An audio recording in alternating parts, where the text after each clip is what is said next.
ಅಲ್ಲ ಕಡ್ದ ಮಗ, ಏನು ಬೆಳಗನ ಕುಯ್ಕೊ ಕೂತಿದ್ಯಲ್ಲ ಈ ಕುಂಬಳಕಾಯಿನ. ಬೆಳಗ್ಗೆ ಬೇಗ ಎದ್ದು ಕುಯ್ಕೊಳಕ್ ಆಯ್ತಿರ್ಲಿಲ್ವಿ.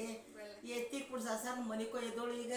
ಬೆಳಗ್ಗೆ ಆಗಲ್ ತಕಣಮ್ಮೋ, ಅದಕ್ಕೆ ಇವಾಗಲೇ ಕುಯ್ಕೋತಾ ಇದ್ದೀನಿ. ಈಗ ಸೊರೊತ್ತಾಯ್ತದ, 12 ಗಂಟೆ ರಾತ್ರಿ ಆಯ್ತದೆ. ನೀನು ಕುಂಬಳಕಾಯಿ ಕುಯ್ದು ಎತ್ತದ 1 ಗಂಟೆ ರಾತ್ರಿ ಆಯ್ತದೆ ಕಣ. ಎದ್ದೊಳ್ದ ಮೇಲ್ಕೆ ಎತ್ತಿಕ್ಕೆ ಎದ್ದೇಳಿ.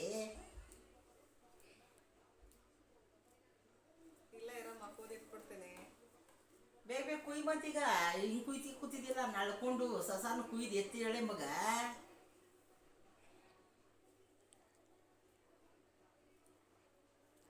ಇವಮ್ಮ ಯಾಕೆ ಹಿಂಗಡತ್ತು? ನಾ ಕುಯ್ತಾ ಇರೋದಿಲ್ವೇ? ಅಯ್ಯೋ ಸರಿ ಸರಿ ತಗೊಳ್ಳೋ ಹೊತ್ತಾಗಿ ಅದೇನಾರಿ ಮಾಡಿಯೋ. ನಾನು ಮಾಡ್ತೀನಿ ಅಂತ ಇಡೀ ಬೆಳಗಾನ ಮಕ್ಕ ಕೂತ್ಕೊಂಡಿದ್ದಿ ಕಣ. ಸರಸನ ಕೂದಿ ಬಿಗ್ಬಿರ್ನ ಎತ್ತಿ ಇಕ್ಬಿಟ್ಟು ಮುನಿಗಳು ಒತ್ತಡಕ್ಕೆ ಎದ್ದು ಬೆಳಗ್ಗೆ ನಾಷ್ಟ ಮಾಡಬೇಕು, ಹಾಲು ಹಾಕಿಸ್ಕೋಬೇಕು ಒಂದಿರ. ಈಗ 12 ಗಂಟೆ ರಾತ್ರಿ ಕುಯ್ಕೊ ಕೂತಿದ್ಯಲ್ಲ. ಅದೇ ಒಂದೊಂದೇ ಇಲಿ ಪಿಕ್ಕಿ ಹಂಗೆ ಕುಯ್ತಾ ಕೂತಿದ್ಯಲ್ಲ. ಹೆಂಗೆ ದಪ್ಪ ಕೂದ್ರೆ ಬೇಯೋದು ಬೇಡವೆ ನಮ್ಮವು? ಸರ ಅದಕ್ಕೆ ನಾನು ಸಣ್ಣಕ್ಕೆ ಕುಯ್ತಾ ಇದ್ದೀನಿ ಕಣಮ್ಮ. ಚಕ ಚಾಕು ತಕೊಂಡು ಹಿಂಗೆ ಕುಯ್ಬೇಕಪ್ಪ. ಕೈ ಕುಯ್ಕೊಬಿಟ್ರೆ ಏನು ಮಾಡಲಿ? ಆಮೇಲೆ ನಾನು ಕೈ ಕುಯ್ಕೊಬಿಡ್ತದೆ.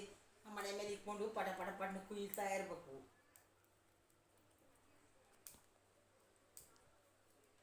ಸರಿ ಎತ್ತಿ ಕೇಳು. ಬೆಳಗ್ಗೆ ನಾನೇ ಕುಯ್ಕೊಟ್ಟನು. ಬೆಳಗನ ಕುಯ್ಕೊ ಕೂತಿರ್ವಿ. ಈಗ ನೋಡು, ನಾನು ಫಾಸ್ಟಾಗಿ ಕುಯ್ತೀನಿ. ಕುಯ್ಯಿ ಹಂಗೆ ಸಾರನ್ನ ಕೂದಿ ಎತ್ತಿಕ್ಬಿಟ್ಟು ಬಿರ್ಬಿರ್ನ ಉಂಡ್ಬಿಟ್ಟು ಮನೆ ಕೊಳಗೆ ಬಿಟ್ಬಿಟ್ಟು ಪಾಸ್ಲಿಲ್ಲ. 12 ಗಂಟೆ ರಾತ್ರಿ ಆಯ್ತದೆ. ಹಂಗೆ ಮಡಿಕ ಕೂತಿದ್ದೀರಲ್ಲ ಹೆಂಗೆ?